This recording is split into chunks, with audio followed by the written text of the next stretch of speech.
On this Thanksgiving Day, new drought monitor coming out. No break for the drought monitor. As you can see, the exceptional drought covering 38% of the state as of last week. Now this week, that went down to 28% of the state, and the biggest improvements through parts of Northern California. Some good news there because some of the biggest watersheds that we have are in the northern part of the state. This is a look at the timeline here as we take a closer perspective from Sacramento through Redding. We saw some nice improvements there. We're still in drought. It's just that we came out of that most critical category for the northern part of the state, and you can see why. Since October 1st, these are some of the rainfall totals that we've had, and it looks pretty impressive, especially when you look at the pluses on this side of things. We're anywhere from about 1.5 inches to almost 5.5 inches ahead of where we should be at this point in the year, and that's mainly due to that big storm that came through at the end of October, and we had a few successive storms after that through the beginning of November. Also looking at the snowpack, since that is a big part of this whole water story, this whole drought story. Throughout the Sierra, the Northern Sierra 8-station index sits at 219%.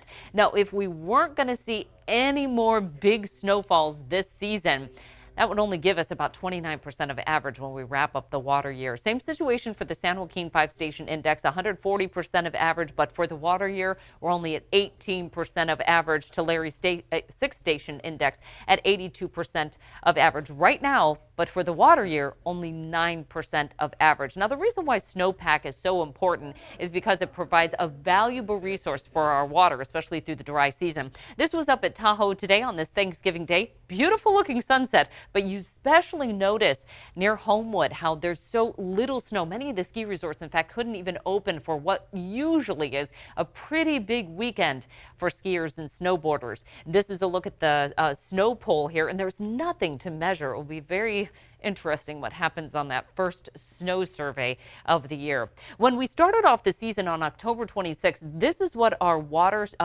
snow water equivalent looked like. Pretty good there throughout the Sierra. Again, it was so early in the season that we knew it was just kind of a gift coming our way. As we've headed through this dry stretch, you can see how very little is left over. And again, the snowpack supplies 1/3 of the state's water needs. It also fills reservoirs through runoff. We have other resources, including surface, ground, and imports. But really, that snowpack is what we've come to rely on over the past several decades. This is what our reservoir situation looks like right now. We're about 30 to 50% full on some of those reservoirs. Shasta, being the biggest one, is only 24% full. That puts us at about 46% of average. We're a little bit better off for Folsom at about 90% of average. Again, this is pretty early in the water year.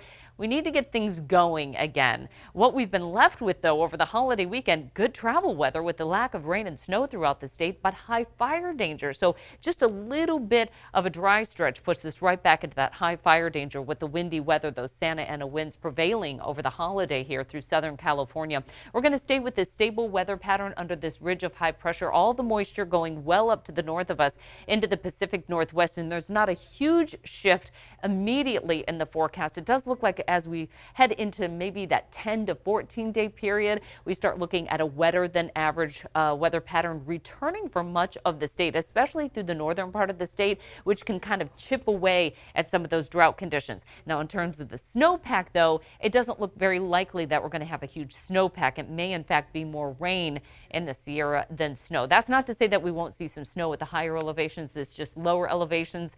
Very likely it will be rain. But keep in mind, we are in a La Nina pattern, and that tends to favor a wetter than average Pacific Northwest and Northern California heading through the entire water year.